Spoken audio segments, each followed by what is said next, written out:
Most people think staying calm in a fight is something you're born with. Like some fighters just have ice in their veins and others don't. That's completely wrong. And by the end of this video, you'll know exactly how to keep your head when everything around you is chaos. The first time you get into a real fight, your hands shake. Your heart feels like it's about to explode out of your chest. Your mind goes blank. And suddenly, everything you practiced, every technique, every combination disappears. Not because you're weak, not because you're a coward, but because nobody taught you how to deal with the storm happening inside your body. Here's the thing most people get wrong about fighting. They think the fight is about technique, about who's faster, who's stronger, who's trained more. And yeah, that stuff matters, but the fighter who stays calm, he almost always wins, even if he's the smaller guy, even if he's less experienced, because panic is the real enemy. Panic makes you forget your training. Panic makes you swing wild. Panic makes you freeze at the worst possible moment. So the real question isn't,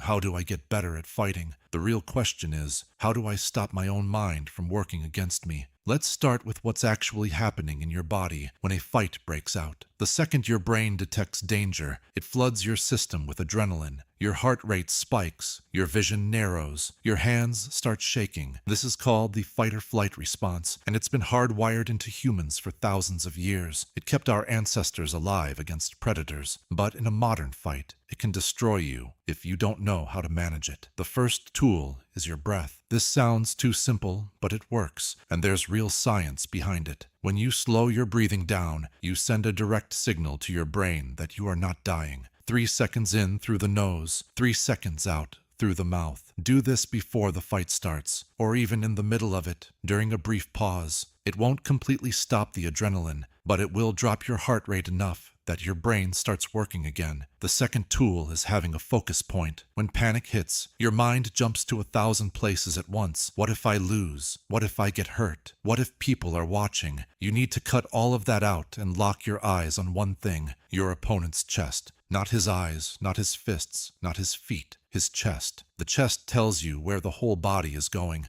and the act of focusing on one thing pulls your brain out of panic mode and into problem-solving mode. The third tool is something fighters rarely talk about, accepting that it's going to be uncomfortable. Pain is going to happen. You might get hit. You might feel your legs go weak. The fighters who stay calm aren't the ones who feel no fear. They're the ones who already made peace with the fact that this is going to hurt, and they decided to keep moving anyway. That mental acceptance before the fight even starts changes everything. Here's the moment that separates fighters from everyone else. It's not the first punch. It's the moment right after you take one. That's when most people fall apart, because getting hit feels like a signal that things are going wrong, that you're losing, that you should panic. But the truth is, getting hit is just part of the fight. Every fighter gets hit. Champions get hit. What makes the difference is what happens in the 2 seconds after impact. Do you spiral, or do you reset, breathe, and keep going? Train your reaction to that moment, and you train your entire mentality. Staying calm in a fight isn't about being fearless.